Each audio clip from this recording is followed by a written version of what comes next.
आज से करीब 300 वर्ष पहले अमेरिका के लॉस एंजल्स में एक बहुत सुंदर हवेली हुआ करती थी, जिसको लोग देखकर अपनी गाड़ी व साइकिल रोक दिया करते थे। इसमें एक पादरी व 6 अन्य लोग रहते थे। पादरी के पूर्वज काफ़ी धन संपदा वाले थे। एक दिन शाम को पादरी अपने चर्च से घर की तरफ चले आ रहे थे, तभी क्रिश्चियन नाम का व्यक्ति पादरी के पास आता है और वह काफ़ी डरा हुआ रोते होते हुए बोलता है कि गॉड मुझे बचा लो।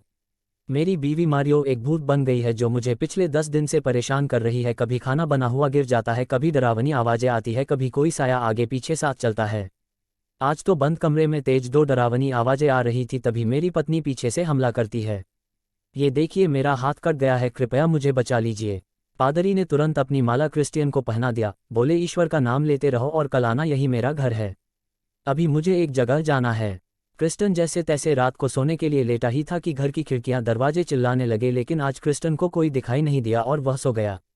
उधर पादरी को नींद नहीं आ रही थी। उनके परिवार में उनकी पत्नी, 3 लड़के और 1 लड़की थी तथा बड़े लड़के राकी की पत्नी लारा थी जो काफ़ी सुंदर थी।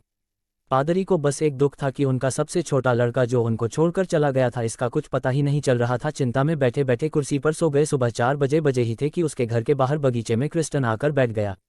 लगभग 5 बजे थी कि पादरी बाहर आए तो क्रिश्चियन को बैठे देखा। क्रिस्टन से पूछा क्या हुआ इतनी सुबह। तब क्रिस्टन ने बताया कि कल सपने में मेरी बीवी मारियो आई थी, बोली तुमको मरना होगा और मेरा बेड पलट गया, मुझे हाथ में चोट आई है, ये देखिए, और तभी मैं यहाँ भाग आया जैसे तैसे। पादरी ने पूछा ऐसा क्यों कर रही है वह आत्मा, क्या तुमने अपनी बीवी को मारा है?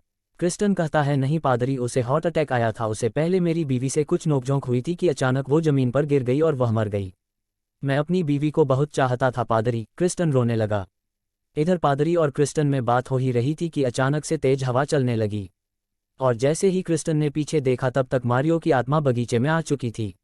बगीचे में उस आत्मा को देखकर क्रिस्टन घबराया और पादरी के पीछे जाकर छिपने लगा।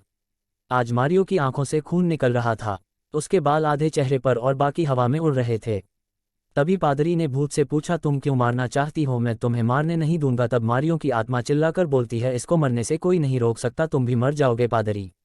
पादरी ने गॉड के जल को उस पर डाला और मारियो की आत्मा जलने लगती है और मारियो इधर उधर भागने लगती है कि इतनी देर में पादरी का बेटा सैमी बाहर आ जाता है। वह आत्मा सैमी के अंदर चली जाती है। अब पादरी उसके आगे हाथ जोड़कर कहता है तुम जो भी हो मेरे बेटे को कुछ मत करो, भले मुझे मार दो।